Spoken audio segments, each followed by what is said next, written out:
ordered a meal from a nearby restaurant. What was left after the meal was one plastic bag, one plastic bowl, utensils, napkins, and a soda can. These are the items that I had to recycle. I was confused as to how are each of these items actually recycled.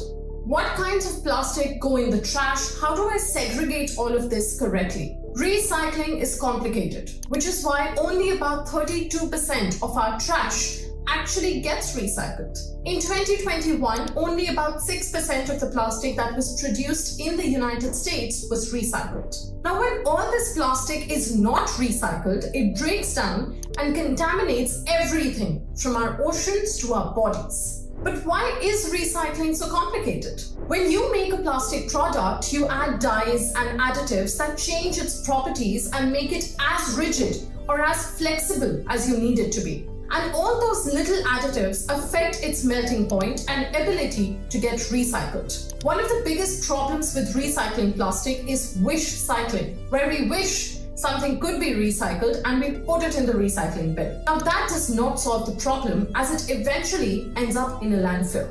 Recycling companies say they are forced to throw away a major chunk of the recycling that they collect in the trash, because people dump items that can't be recycled, everything from plastic to clothes. Another very important thing that one must keep in mind is to keep our dustbins free of contamination from food, dirt, or chemicals. Paper, for example, is best processed when it's clean, and any food particles on it could mean that it never gets recycled. That's why sticky pizza boxes go in the trash instead. This problem is not unique to pizza boxes though. Most food containers run into a similar issue, whether it's a smoothie bottle or a takeout carrier. Recycled items don't have to be pristinely clean, and food residue can make recycled materials less valuable. Now, just because you can't recycle them does not mean you cannot compost them.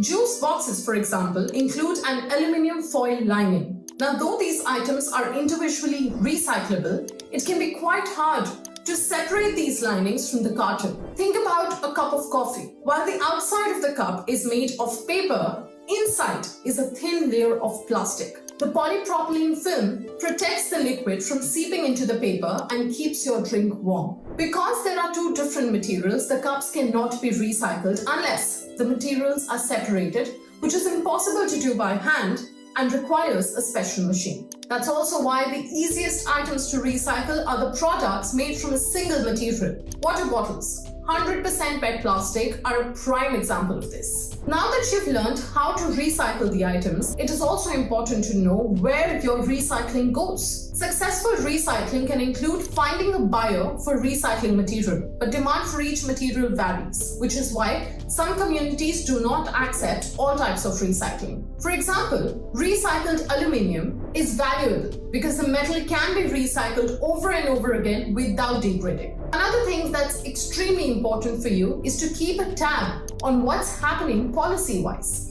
and to support efforts to reduce waste. Many cities across the world are setting zero waste targets to keep waste out of landfills. In recent years, some states have adopted legislation that makes producers responsible for the recyclability of their product. More than 100 countries in the world now have a full or partial ban on single-use plastic bags. For many people, environmentalism begins with the recycling symbol and ends at the recycling bin. We think if we throw something away into a large box marked with a recycling sign, we've done our part.